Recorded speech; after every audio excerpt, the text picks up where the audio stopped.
Hey, everybody. Welcome to the Sky Lounge podcast, episode number 255. Thank you so much for tuning into this episode. Follow me at the Sky Lounge on SoundCloud, iTunes, and Google Podcasts. And also check out the Sky Lounge on YouTube, Twitter, Instagram, and Facebook. And without any further ado, let's get shit started with episode number 255. Stumbling steeply to Sportsball Savory senses, playoffs, and kickoffs. And we kick off with this bit of news. The 146 Kentucky Derby. Dude, I just turned this shit on early in the afternoon on Saturday because game 7 between the New York Islanders versus the Philadelphia Flyers was on the same channel, NBC. So I figured, okay, why not just fucking leave the goddamn, Derby on, see what's up. And it turns out it's just extremely fucking creepy. That's just me. Between the excessively decorated hats and the flamboyantly colorful dresses in every shape and form, suits too. It's like, oh my god, dude, like my eyes are getting assaulted with colors. And I know it's ironic because I got the fucking blue Dodgers jersey, got the fucking Seattle Seahawks neon green shit going down back there, and the massive Trump tank flag behind me. But yeah, I mean, you fucking put the julep on top of that shit. It's like, no, boop, boop, I'll just watch some baseball on mute because, boy, is it awkward with the whole mic'd up broadcasting in Major League Baseball. I mean, good lord, dude.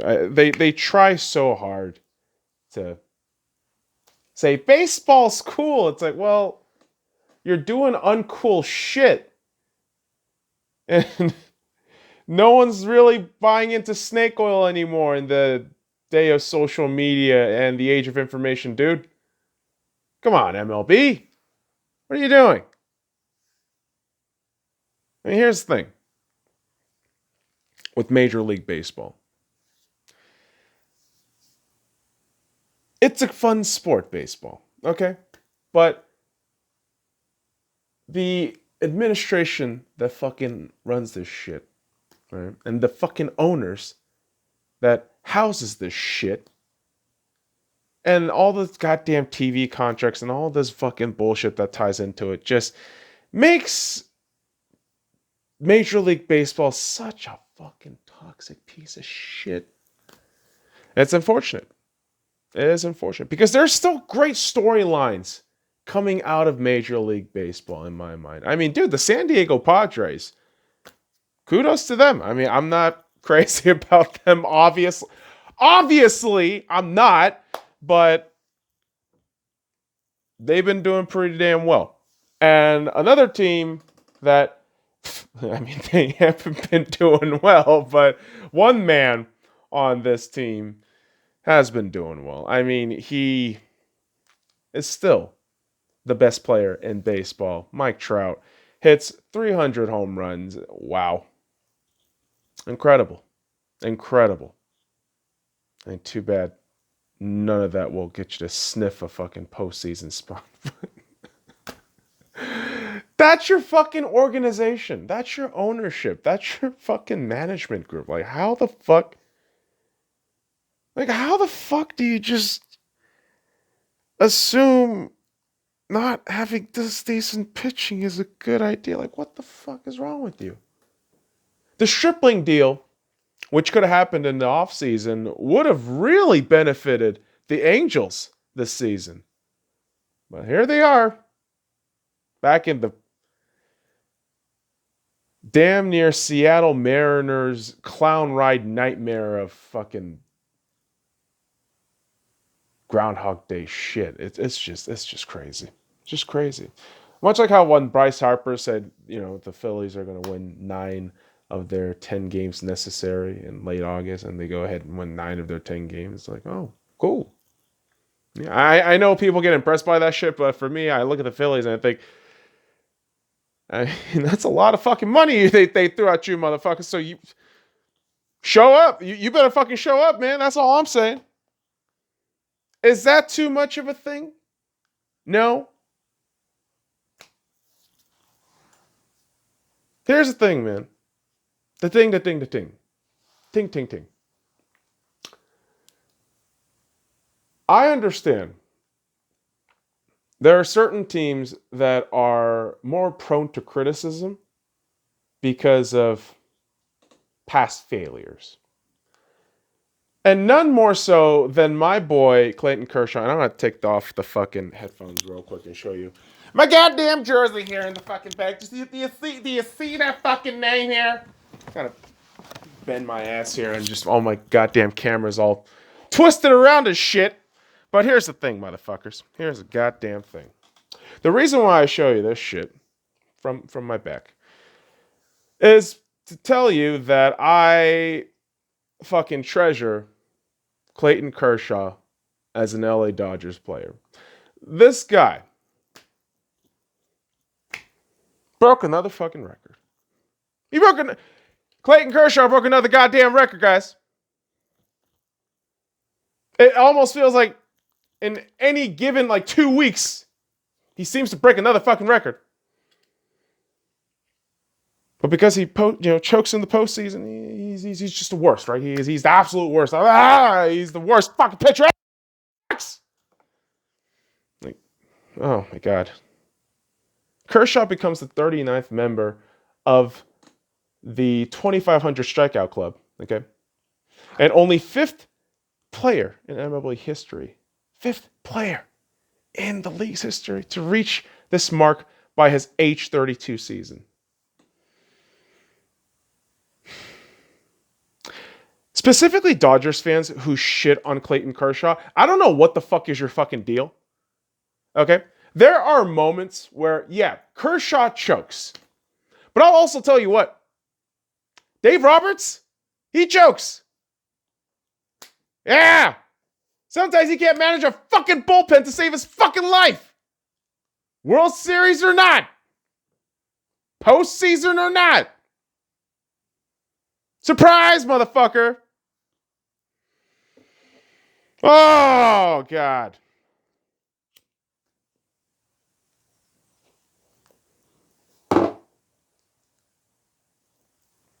The Kershaw blasphemy has to stop, kids. And you know what? I'm going to tell you a personal story here. So, this is a bobblehead I got during the Fernando Valenzuela night at Dodger Stadium a couple months back.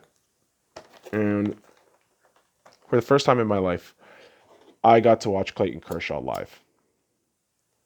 And he pitched against the Marlins. And again, I could get the details wrong on this shit. But I believe he pitched 6 innings, Clayton Kershaw. Perfectly. And I thought as I'm sitting there watching this man pitch, I thought, oh my God, I just got to watch one of my favorite fucking all-time players live. That's amazing. That's absolutely amazing. And he just did the fucking works as I thought. And this is exactly why I will defend Clayton Kershaw to the bitter end. And that's why I know I'm a fucking fanboy. It's the same goddamn thing with Kobe Bryant. Yeah, I could admit to Kobe's, faults, his demons. When you talk about player career history with Kobe Bryant, I'm an eternal fanboy. It's the same thing with Clayton Kershaw, man. Kersh, you're my greatest of all time. I know as a Dodgers fan, it's blasphemy to say that because we had Sandy Koufax, but Clayton Kershaw, dude. In my lifetime, I don't think I'm going to see anyone better. I just don't think I am. And I'm glad I saw him live. It's great. One thing I actually do want to see live also one of these days is the U.S. Open. Right now, the U.S. Open is going on in New York, if I'm not mistaken. I say if I'm not mistaken because I don't check that shit. So when I throw it out there, it's almost a guess. If I'm wrong, I'm wrong. But What I'm not wrong about is the fact that Rafael Nadal and Roger Federer is not in the tournament. So, yeah, Djokovic is probably going to win that shit. Unless there is an upset. I don't know. Silic? No, it's going to be Djokovic. Djokovic has been on absolute fire over the last 2-3 years. I mean, this guy has just been on like a renaissance, run, and it might be due to the slight decline of Rafael. Not Rafa. Rafa's been still pretty consistent, but I mean in terms of Roger Federer and his relative decline due to age, possible injuries, wear and tear. Djokovic has just taken another fucking step into overdrive, and I gotta respect that dude. I do, man. Here's the thing. I could dislike a certain athlete because of rivalry or team hatred or whatever have you, but if they're good, I will tell you they're good. Like Lionel Messi in the world of football. I shit on Messi all the time. I do. Because I don't like Barcelona. I'm not crazy about Messi. And I certainly don't care for the Argentina national football team. Absolutely despise them. And watching the Messi drama unfold, to me, personally, it's hilarious, but I know how, cumbersome it could be, probably for the player and for the, fan base. But again, a lot of the fans over there in Barca can be troublesome there. I'm talking about, but Messi knows what he's talking about when he says he wants to leave, because Barcelona is an absolute shit show. When you have the president of football, Bartomeu, Barty boy. Okay, when you got Barty boy, president of football, just run an absolute disaster and shit show over there in Barcelona and think, oh, we're going to be fine. We're still in the Champions League. And they get ass blasted 8-2 by Bayern Munich. And yeah, I know Bayern Munich actually won the Champions League, and kudos to them. But Jesus, this has been spiraling. And his father, Messi's father, spoke of a 700 million euro release clause not being valid, and the club will actually keep Messi around, and he's reluctantly staying, but this is going to inevitably end in a January transfer window battle in Manchester City, just dumping millions of fucking euros into buying him, isn't it? Yeah, probably. But speaking of Manchester City, man, we are less than a week from kickoff from Premier League football, kids. And yes, I have my Arsenal jersey right here behind me. And yeah, I gotta tell you, I am excited. I'm not optimistic. I'm gonna be honest about that too. But I'm excited to see what brand of football Arsenal is gonna play. Early thoughts, what's my expectation? I would say realistically 7th to 8th place. But if they play up to snuff, I would love to see them get in the top 4 again. I would love that personally. But I'm setting my expectations low because I know this is still a building year in my eyes.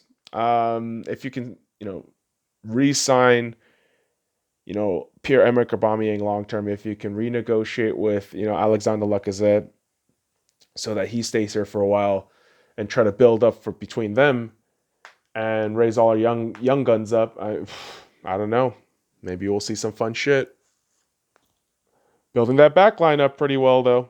So I'll give Arsenal kudos on that. So come on, you Gunners. Should be fun. You know what's also kicking off in less than a week? Ba ba ba ba. Da, da, da, da, da, da. NFL football, baby.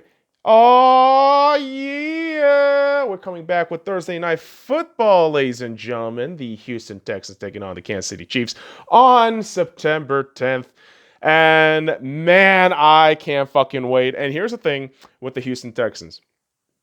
Deshaun Watson gets a huge contract extension with the Houston Texans. 4 years, $160 million with about $100 million guaranteed. Unfortunately, his head coach is Bill O'Brien. And yeah, I hope Bill O'Brien doesn't fuck this kid's future up. But here's the thing. In the future, for the Houston Texans and in that AFC South, it is going to be a bloodbath because as I predicted early on, I had this whole fucking board with the NFL episode on the podcast, boys and girls, but I took the Tennessee Titans going 11-5 this season. But reportedly, with the addition of Jadeveon Clowney into their system, I think that squad is guaranteed one more win.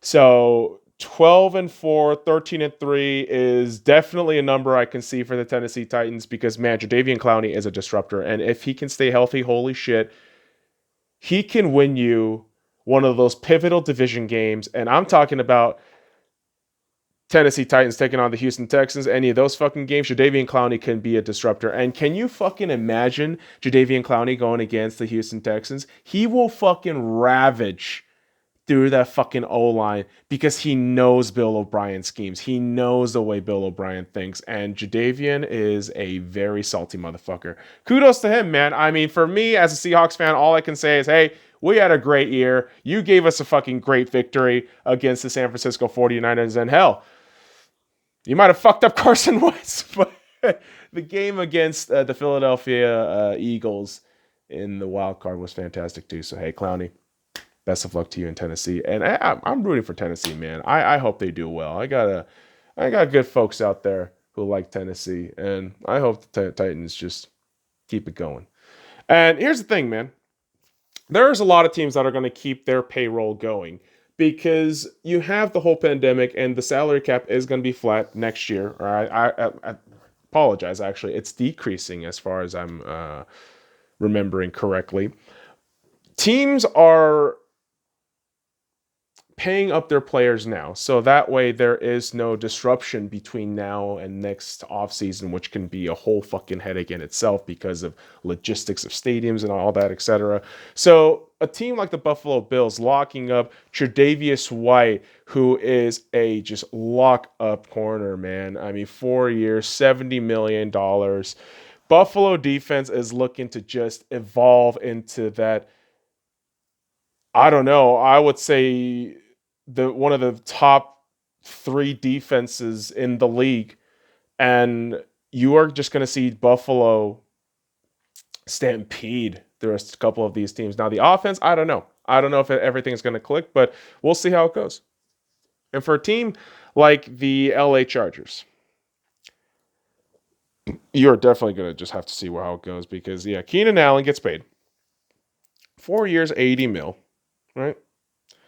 And all I can think is that team going to get anywhere, though? Tyrod Taylor from the corner and to Keenan Allen. Chargers 17, Denver Broncos 45. Just fucking terrible. Just saying, man.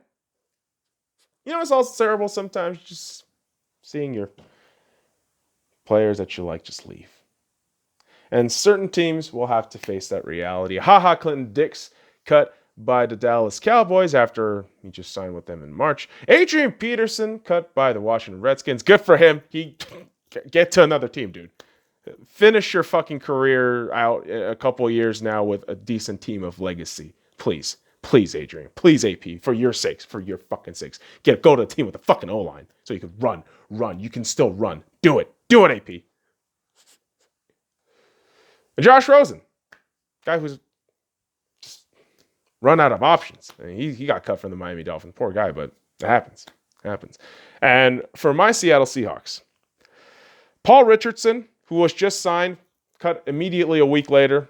No, it's not I don't really care. I mean, our receiver core is actually pretty good. But what was kind of surprising was Shaquim Griffin actually being cut. Yes, the twin of the Shaquille Griffin, player that we got over there as a cornerback. Yeah.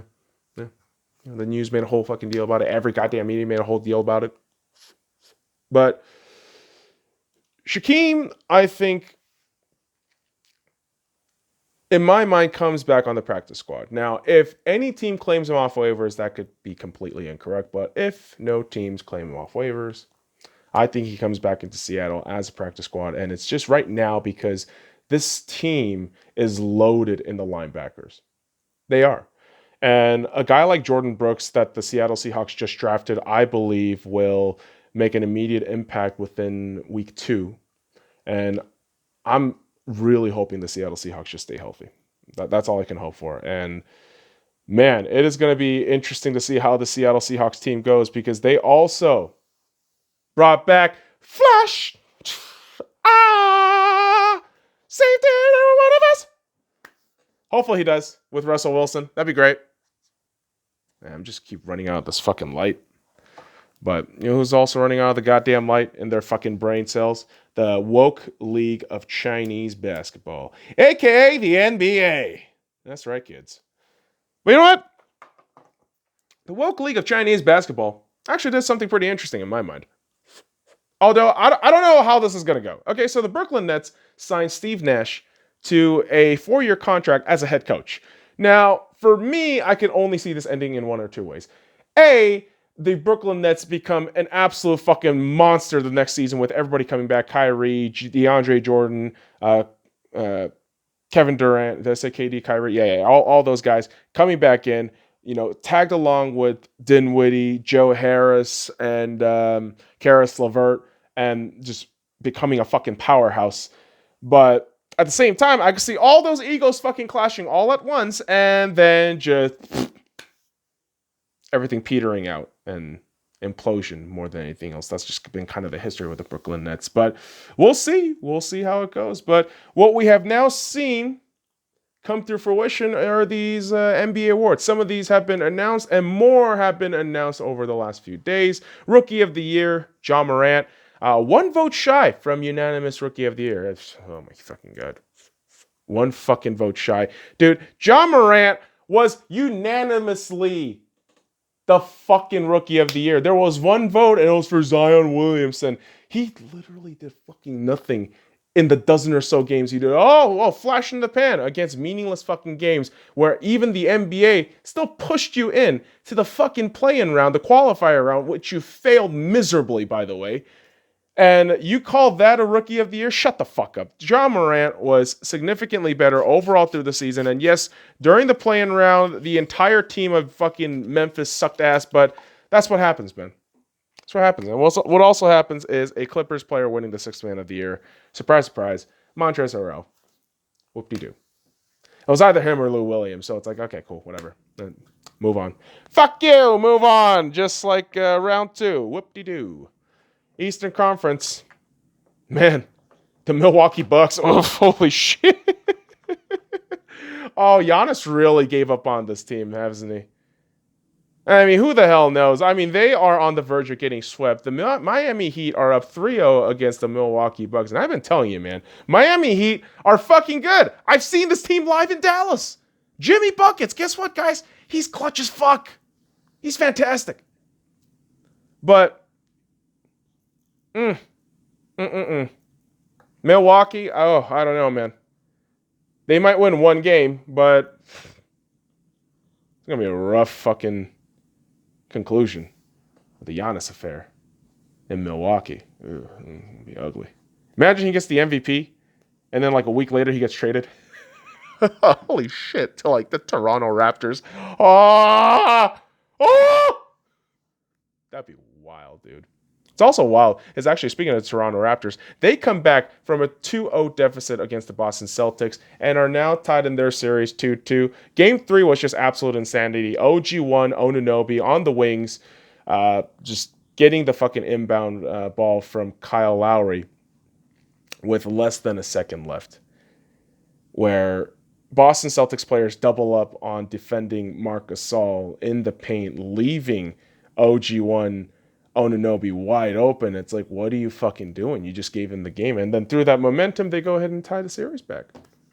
And so that is some real good shit for the Eastern Conference. They're getting more tension, drama, and more storylines, more great storylines down there. So good on them. Good on the Woke League of Chinese Basketball to have that in the Eastern Conference. And in the Western Conference, you got the Denver Nuggets tying the series back against the Clippers while they were down 1-0. Game 2, they scrambled back against the Buffalo Anaheim assholes. And when you talk about assholes, holy shit, the Lakers, LeBron James, Lil Wong James. Oh, I'm going to fucking dunk and block Russell Westbrook. Yeah, I'm going hard in the paint. Woo! And then fucking lose. Basically waving the white flag in the fourth quarter, you fucking pussy. Oh my God. I did say the LA Lakers would beat the Houston Rockets in 5. And I'm not going to lie to you. If I'm wrong, I'm wrong. But I don't know. We're going to have to see. We're definitely going to have to see. But not actually watch because, yeah, fuck the Woke League of Chinese Basketball. I'm not watching that shit. I'm not. You know what I'm actually watching? Hockey. I'm watching hockey all the time right now, man. The NHL has wrapped up all their Game 7s in round 2. 3 of them, by the way. And in the Eastern Conference, in Game 7, the Philadelphia Flyers completely folded. They just completely fucking folded. 4-0 against the New York Islanders. And the Islanders are actually off to their first Eastern Conference final since 1993. Gone are the days of Charles Wang. And my God, you are out of the shithouse and into a potential Stanley Cup appearance. So best of luck to you boys against the Tampa Bay Lightning. And for the Philadelphia Flyers, oh my God, dude, how do you waste Carter Hart's effort like that? That dude just gave you everything, and all you did was just shit the bed. Holy fuck. Good job. Good job. But you know what? Good job all around in the Western Conference Game 7 series that had the Dallas Stars matched up with the Colorado Avalanche. Both teams just were punching the fuck out of each other, basically. Not literally, but man, this fucking Game 7 was 5-4 in overtime in favor of the Dallas Stars. And Joel Kivirada, oh my God, dude, I can't fucking say his name. I apologize, but this dude, Joel Kivy boy Joe, the good man himself, is the first rookie ever to score a hat trick in a Game 7 postseason run. And wow, it actually sealed the deal in overtime. So a hat trick to win Game 7, it has to be such a phenomenal feeling. And for the Dallas Stars, they move on and they will be facing the Vegas Golden Knights, who won their Game 7 against the Vancouver Canucks 3-0 after almost blowing a 3-1 series lead. Funny enough, the New York Islanders, the Dallas Stars, and the Vegas Golden Knights, they all had a 3-1 series lead, and it all came down to Game 7, and they all still won it back. So, hooray! Hooray. But man, you know what I can't complain about? It's just watching Thatcher Demko in the Vancouver Canucks, where he was just absolutely phenomenal. I can't say enough praise about that guy. 24 years old, played his first playoff postseason game appearance, a full appearance in Game 5 of this series. And Game 5, 42 saves. Game 6, 48 saves, if I'm not mistaken. And Game 7, 33 saves. Only 2 goals allowed. 125 shots. Absolutely incredible. Absolutely incredible stuff. But what's not incredible stuff? Ryan Reeves. Come on, man. I know that hit's unfortunate, but yeah, you can see the suspension happening from a mile away. And Ryan Reeves gets 1 game for Mott. I know it's not his fault. There's a lot of things, but losing Ryan Reeves for 1 game, it could be a problem, because Dallas Stars are no small softies. I'll tell you that much. I mean, I've seen them both live at Dallas, so that is going to be some fun shit, man. The Stanley Cup playoff conference finals, man. Conference finals is finally happening. The Tampa Bay Lightning taking on the New York Islanders in the Eastern Conference Final, boys and girls. I think the Lightning in 5, but here's the thing. Let me specify everything out here. I think the Lightning win it in 5, but 2 or 3 of those games go into overtime in that regard. But here's also the other thing. I have a very weird feeling that we're going to see some Barry Trotz magic, and this is going to go to Game 7, and maybe the Islanders win it. You know, they have that fucking voodoo magic going on right now. First fucking Eastern Conference appearance since 1993.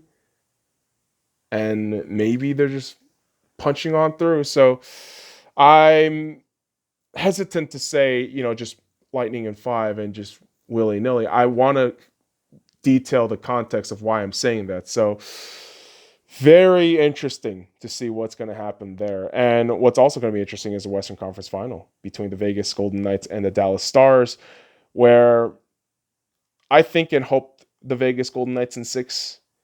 And I'm telling you, I wanted the series ever since, you know, the round 1 matches and series all ended. So glad it's happening. And here's the thing. Vegas in 6 will be entirely left up to how the Vegas Golden Knights operate on special teams. Can they score on the power play? Can they make sure they consistently keep up with that great penalty killing? Because the Dallas Stars can do really well on their power play unit. They're solid in that regard. So we're going to see a battle of Robin Lehner and probably Khudobin in net. And that series starts today, boys and girls, later in the evening. And can't fucking wait. It's going to be a great time. And ultimately, kids, you know, sports ball. It's usually a good goddamn time. Oh, yeah. That's right, motherfuckers. That's right. And on the next episode of the Sky Lounge, man, my brain is just filled with just content juice right now. So you're going to get a good cup of that shit over the next couple of days, boys and girls. So be on the lookout for what we got coming out. All right, motherfuckers. I appreciate you dropping by this episode. Follow me at the Sky Lounge on SoundCloud, iTunes, and Google Podcasts. And also check out the Sky Lounge on YouTube, Twitter, Instagram, and Facebook. Until next time, kids. Fuck off.